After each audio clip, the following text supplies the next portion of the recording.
নমস্কার বন্ধুরা, সোমার রান্নাঘরে আপনাদেরকে অনেক অনেক স্বাগত জানাই। তো কেমন আছেন বন্ধুরা? নিশ্চয়ই ভালো আছেন। তো আজকে আমার রেসিপিটা হবে পনির ভেজিটেবল চিজ রোল। তো ভিডিওটা শুরু থেকে লাস্ট পর্যন্ত দেখবেন বন্ধুরা। ময়দাটা আমি মেখে নিব। এখানে আমি 500 গ্রাম ময়দা নিয়েছি। এবার আমি স্বাদ মতো নুনটা দিয়ে দিচ্ছি। আমি 2 চামচ কুকিং অয়েলটা দিয়েছি। এবার ভালো করে আমি ময়মটাকে মিক্স করে নিব। ময়মটা ভালো করে মেখে নিয়েছি। এবার অল্প অল্প জল দিয়ে আমি একটা ডো বানিয়ে নিব ময়দা। দেখুন আমি ভালো করে ডো বানিয়ে নিয়েছি। এবার আমি ঢাকা দিয়ে এটাকে 5 মিনিট রেখে দিচ্ছি এভাবে। তো চিজ পনির রোলের জন্য আমার কী কী লাগছে, এখানে আমি গাজর নিয়েছি, একটু সবজি আমি অ্যাড করব রোলটায়। তো গাজর নিয়েছি লম্বা লম্বা করে পাতলা করে কেটে রেখেছি। এখানে পেঁয়াজ নিয়েছি লম্বা লম্বা করে একটা পেঁয়াজ কেটে রেখেছি। ক্যাপসিকাম নিয়েছি ছোটো ছোটো করে কেটে। কাঁচা লঙ্কা নিয়েছি কুচিয়ে। এখানে আমি পনিরটা নিয়েছি। পনিরটা আমি লম্বা লম্বা করে কেটে নিয়েছি। আমি এখানে 100 গ্রাম পনির নিয়েছি। আপনারা চাইলে আপনাদের হিসেবে রোলের হিসেবে আপনারা পনিরটা ইউজ করতে পারেন। আমি দিয়ে কড়াইটা বসিয়ে দিয়েছিলাম। আমি ঘি দিয়ে দিচ্ছি। আমি সবজিগুলো ঘিতে রোস্ট করে নেব একটু। এবার আমি গাজর কুচিটা দিয়ে দিচ্ছি, ক্যাপসিকাম কুচিটাও দিয়ে দিলাম সঙ্গে। আমি এখানে ঘি ইউজ করেছি, আপনারা চাইলে বাটারটাও ইউজ করতে পারেন কিংবা কুকিং অয়েলটাও ইউজ করতে পারেন। এবার আমি স্বাদ মতো নুনটা দিয়ে দিচ্ছি। ভালো করে মিক্স করে নেব সবজিগুলোকে। ঢাকনাটা লাগিয়ে দিলাম 2 মিনিট। এবার আমি ঢাকনাটা খুলে নিব। ভালো করে মিক্স করে নেব। সবজিগুলো হয়ে গেছে আমার রোস্ট। এবার কেটে রাখা পেঁয়াজটা দিয়ে দিলাম আমি। এবার কাঁচা লঙ্কা কুচিটা দিয়ে দিচ্ছি। এবার ভালো করে মিক্স করে নিব।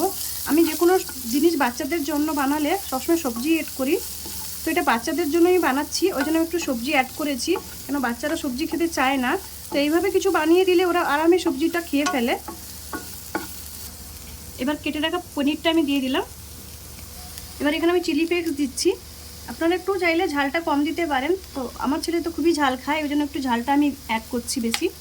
আমি এখানে টেস্টের জন্য ম্যাগি মশলা নিয়েছি। ম্যাগি মশলাটা অপশনাল আছে, যদি অন্য কোনো মশলা অ্যাড করতে চান তাহলে অন্য কোনো মশলাটা অ্যাড করতে পারেন। তো আমি এখানে ম্যাগি মশলাটা দিয়েছি। এবার মিক্স করে নেব ভালো করে। আমার সবজিটা রোস্ট করা হয়ে গেছে, সবজিটা এইভাবেই থাকবে। তো এটাকে আমি নাবিয়ে ঠান্ডা করে নিব। ময়দাটা মেখে রেখেছিলাম, 5 মিনিট হয়ে গেছে।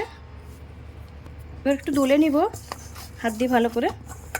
এবার লেচিটা কেটে নেব। লেচিটা আমি একটু বড় বড় সাইজের লেচিটা কাটবো। এভাবে বড় বড় লেচিগুলো কেটে নিব। দেখুন আমি লেচিগুলো সব কেটে নিয়েছি। এবার আমি বেলে নিব। একটু ময়দা লাগিয়ে আমি বেলবো। এভাবে বেলে নিব। এখানে আমি তেল লাগিয়ে নেব ভিতরে, আর অল্প একটু ময়দা ছড়িয়ে নিব। এবার এটাকে ভালো করে পুরো গায়ে লাগিয়ে নিব। এভাবে আমি মুড়ে নিব। তাহলে রোলগুলো অনেক সুন্দর সফট হয়, খেতেও অনেক ক্রিস্পি হয় রোলগুলো এভাবে করে নিলে। এবার আমি এভাবে লচ্ছা পরাঠার মতন আমি বানিয়ে নিব। এই যে দেখুন, এবার আমি এটাকে অল্প ময়দা দিয়ে আমি বেলে নিব। দেখুন আমি বড় করে বেলে নিয়েছি রুটিটা। এভাবে একটু বড় করে রুটিটা বেলে নিতে, খুব মোটা করা যাবে না, এটা গুছিয়ে যাবে। তো একটু পাতলা করেই বেলতে হবে। তো দেখুন আমি খুব বেশি পাতলাও করিনি, খুব বেশি মোটাও করিনি, মিডিয়ামেই করেছি। এবার আমি তাওয়াতে দিয়ে দিব। তাওয়াটা বসিয়ে দিয়েছিলাম। এটা খুব তাড়াতাড়ি করে গুছিয়ে যায়। আমি বেলে নিয়েছি সেম পদ্ধতিতে। এবার আমি তেলটা লাগিয়ে নিব। ময়দাটা দিয়ে ভালো করে গায়ে এভাবে লাগিয়ে নিব। এবার মুড়ে নিব। আমি এভাবে মুড়ে নিব। এদিকে আমার রুটিটাও হয়ে গেছে, আমি উল্টে দিব। এক সাইড হয়ে গেছে ভাজা। এভাবে সেম পদ্ধতিতে আমি এভাবে মুড়ে নিব লচ্ছা পরাঠার মতো। এবার ময়দা লাগিয়ে বেলে নিব গোল করে। এটা ভাজা হয়ে গেছে রুটিটা, আমি এটা তুলে নিলাম। আরেকটা যে বানিয়েছিলাম এটাও আমি দিয়ে দিচ্ছি। আর বাকিগুলো এইভাবে বানিয়ে নিব আমি। এবার ভালো করে আমি তেল দিয়ে সেঁকে নিব পরোটাগুলো। ভালো করে রোলের পরোটাগুলো আমি ভালো করে এভাবে তেল দিয়ে সেঁকে নিব।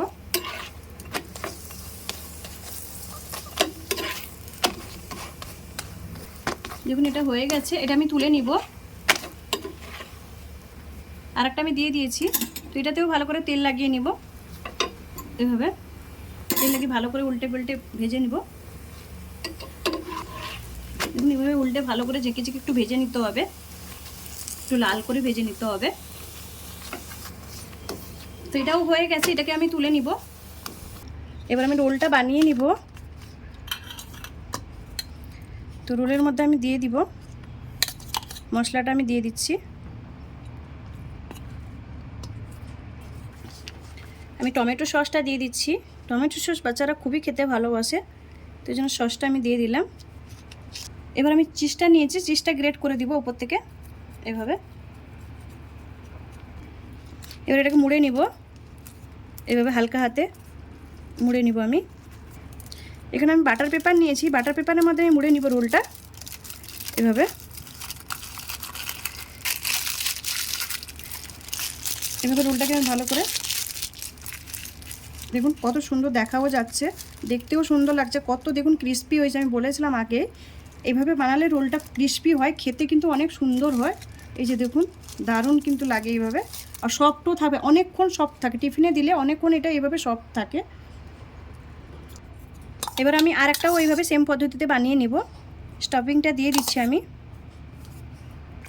এবার আমি সসটা দিয়ে দিচ্ছি। এবার চিজটা উপর থেকে গ্রেট করে দিচ্ছি। এবার আমি মুড়ে নিব, এভাবে মুড়ে নিব সেম পদ্ধতিতে। আমি যেই পদ্ধতিতে বানালাম আপনারা একবার ট্রাই করবেন, ভেজ পনির রোল। এবার আমি বাটার পেপারটা দিয়ে দিচ্ছি, ভালো করে মুড়ে নিব বাটার পেপারে। এবার আমি বানিয়ে নিয়েছি, দেখুন বাকিগুলো এইভাবে বানিয়ে নিব। আমার paneer cheese vegetable cheese roll ready হয়ে গেছে। তো এই রেসিপিটা যদি ভালো লাগে লাইক করুন, শেয়ার করুন, সাবস্ক্রাইব করুন, আর আমাকে কমেন্ট করে জানান আমার পনির ভেজিটেবল চিজ রোল রেসিপিটা কেমন লাগলো। ধন্যবাদ বন্ধুরা, ভালো থাকেন, সুস্থ থাকেন।